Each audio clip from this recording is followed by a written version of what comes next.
a super easy way to add a cuff to your pants, and you can even do it without having to do any hand stitching. Come on, let's go check it out.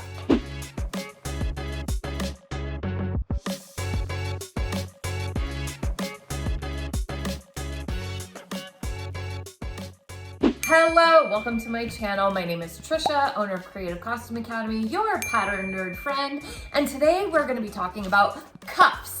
Cuff on the bottom of a pant is such a nice added detail, and it's really, really easy to do. So we're gonna be talking about how to do it on a pair of pants that already exists, and how you could pattern for it if you are making the pants from scratch and could think about this ahead of time. Because the one thing that you want to keep in mind when you're adding this detail to a lovely pair of trousers that you have is that you need that extra length in order to fold up the cuff and have enough fabric to create the cuff and also give a nice hem, so it's not just the raw fabric at the bottom of the pant. So that's what we're going to be talking about today, because we had this as a question from one of our followers. So I thought it would be a great topic to share with everyone.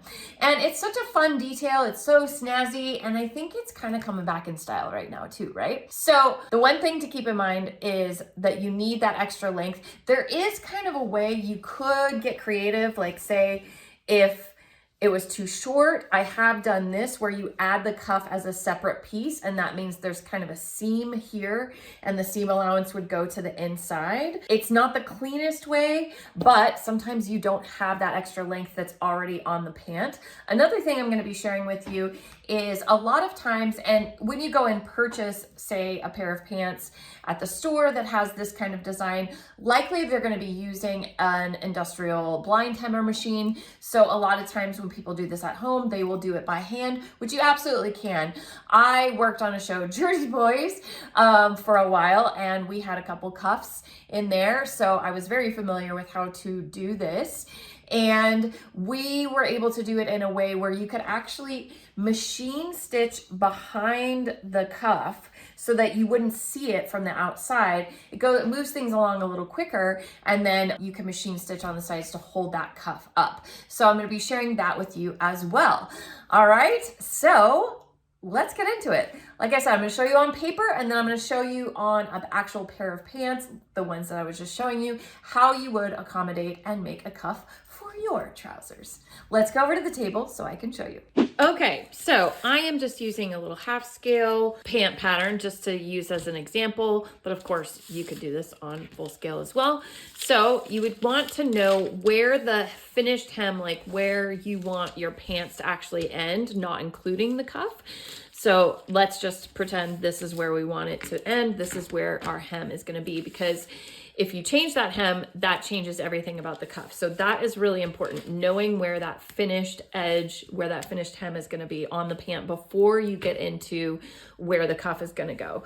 And another thing to keep in mind is it really works better if the leg is straight, obviously not flared. Some pant legs do taper, and you can still do it. You just have to make some adjustments or be aware of it, because if it tapers, it's going to get narrower and narrower as it goes down. So incorporating that cuff is going to make it tricky. And the same thing if it flares out slightly, then making that cuff could get very tricky. So especially if you're drafting it yourself, you want to make sure that the lower half of the leg, maybe about the knee down, it goes straight down. That's going to be the best style to use for this cuff design.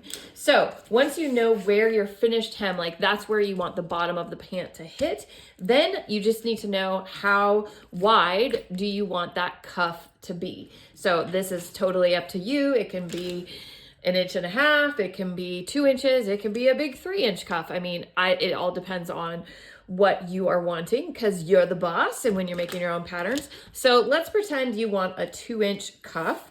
So from the bottom of where you want your pants to finish, you want to add 2 inches. So I'm going to add just 1 inch because I'm working in half scale. So I would add 1 inch or 2 inches if you're full scale to where I want that finish to be. And I'm going to add that same measurement again. And then that will get me the cuff to meet the bottom of the finished hem where I want the pants to finish. But then I like to have just a little bit more to go in behind. I mean, you need a little bit more to go in behind the cuff and actually finish out the hem.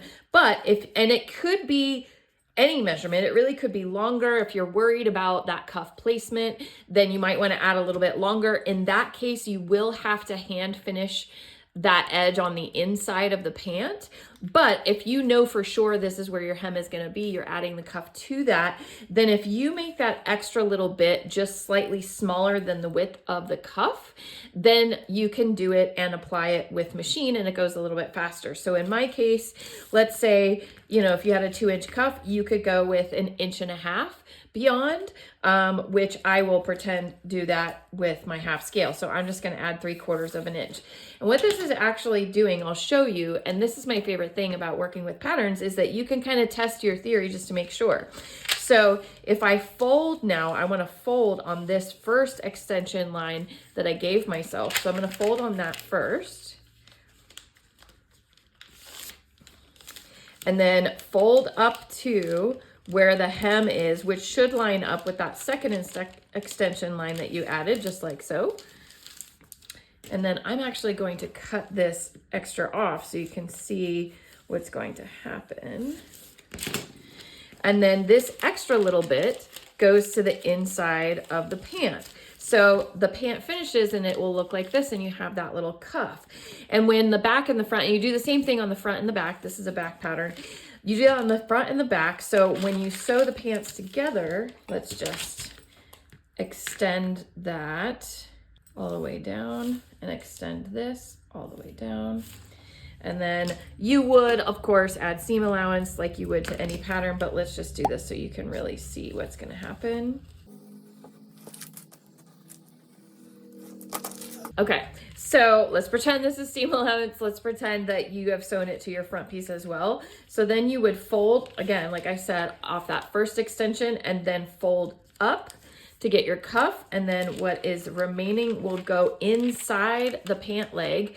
And then because it is shorter, let's see if you can see, it is shorter on the inside than the cuff is. If you machine stitch this to hold it in place, then you're not going to see it from the outside. So I'm just going to put some pins in here so you can really see. When I turn it back around, you don't see that stitching line. See, the stitching line would be inside here and you wouldn't see it. And a lot of times you can stitch in the ditch, you know, on the side seams, on the inseam and the outseam, and it will hold your cuff up, or you don't have to do that. Or you could do like a little hand tack.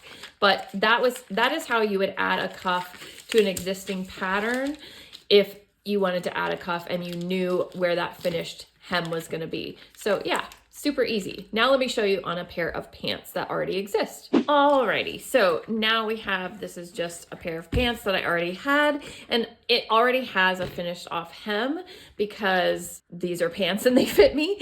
But if you were fitting these and you wanted to add that cuff, you could obviously let this out and use that as your extra length. Or, you know, if you're making a pair of pants, and sometimes when you buy pants or trousers at, say, a suiting store or whatever, they don't even have a hem in them so that they're extra long so you can accommodate what you want. But the bottom line is you need to make sure that you're going to have enough length past where you want your finished edge to be able to do a cuff. And in order to know, and that may determine how wide of a cuff you can have with how much fabric you have to work with. So the first thing you want to know is where your finished edge of that hem is, and mark that on your pants. So I will just arbitrarily pretend where I know, you know, where I think my hem would be, and I would mark that with chalk. Something that you know will go away is probably the wisest thing, but that will be my finished edge. And again, to know how much to cut off is you want to know how wide of a cuff you're going to have. So let's pretend that I want 1.5 inch cuff. So I would add 1.5 inches, just kind of give myself a mark. I would add another 1.5 inches. So just like what we did in paper, another 1.5 inches. And then I would want to make sure I had enough pass to go up inside the cuff so that you wouldn't see it, But if I wanted to be able to machine stitch it, then I wouldn't want it to be more than the 1.5 inch cuff that I have, so that I can machine stitch behind it and you wouldn't see it. So in this case, you could do maybe 1 inch, you could do 1.25 inch, you know, let's say here, and then that would be where I would cut, right? If I was sure. Now, if you wanted to leave that extra in there, you just would have to catch it on the inside to where you wouldn't see it, because that would be caught above the cuff. So that's something to consider, you know, if you're doing this kind of a thing and you want to leave that extra just for, I'm always a fan of leaving extra room inside pants, because I always have this is a novelty I haven't gotten to do a lot to existing pants already, because they're never long enough. But going back to what we're talking about. So it might be easiest to actually draw in this second line, which is actually the line that you're going to fold on.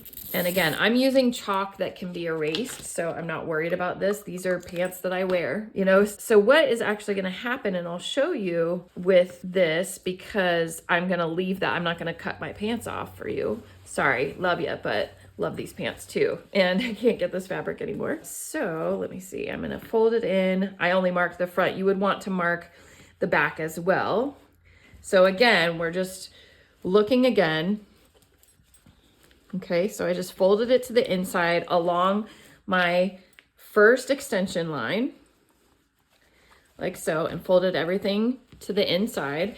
This is actually my finished line. So once I have that folded in on my extension line, you could give it a good press, would probably be good. Get that nice crisp pleat in there, and then you would fold up along where you want that finish line to be. And you could throw some pins in there so you make sure you're staying in line. And see how, even though I've marked it, you can't see any of that when I've got the finished thing. So it's not really something you need to worry too much about. So I'm just kind of doing this to show you and double checking as I'm folding it up. Now, obviously I didn't mark the back of this, but gives you an idea of what you're doing. Okay.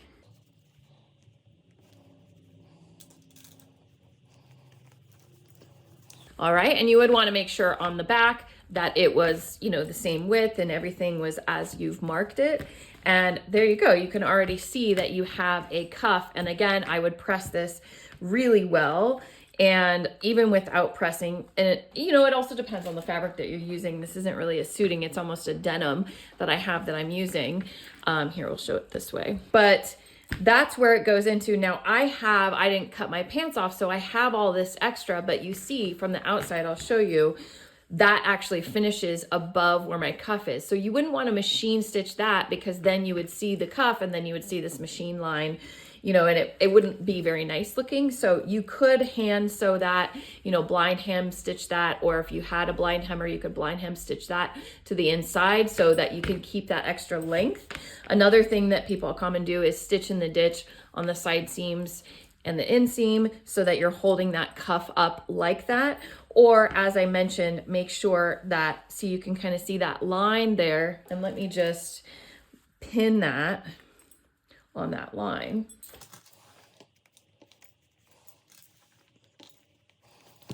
There you go. So you can see if I were to machine stitch that, I would never see it from the outside because that cuff would be covering it. So there's a couple of different ways that you can add a cuff to your favorite pants. All right, well, there you have it. It is how to put a cuff on the bottom of your pants in a couple different ways, giving you some options. Hopefully you found that helpful, and maybe you'll start adding cuffs to your pants. For me, who's somebody is hard enough to even get pants that are long enough to fit me in general, it would be super snazzy. Unless I made them myself, I don't think I would ever have pants long enough to make a cuff.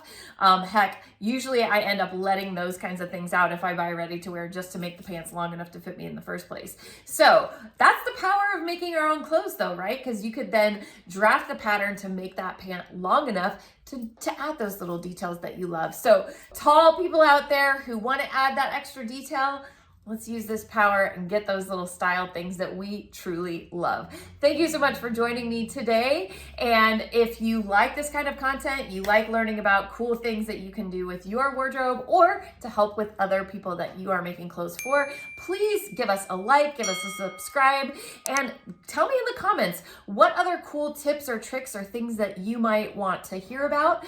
And have you ever made a cuff on your pants? Or maybe you will now because you know all of this. I love hearing from you. And if you are interested in learning more about pattern making, remember we always have our free pattern masterclass available to you completely free. It's just for you to try out my teaching style. I know pattern making can kind of be a scary, intimidating thing, but I have a different approach to it that you might find is kind of fun and wants to get you going.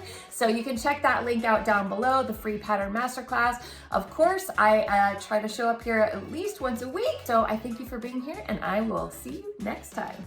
Bye-bye.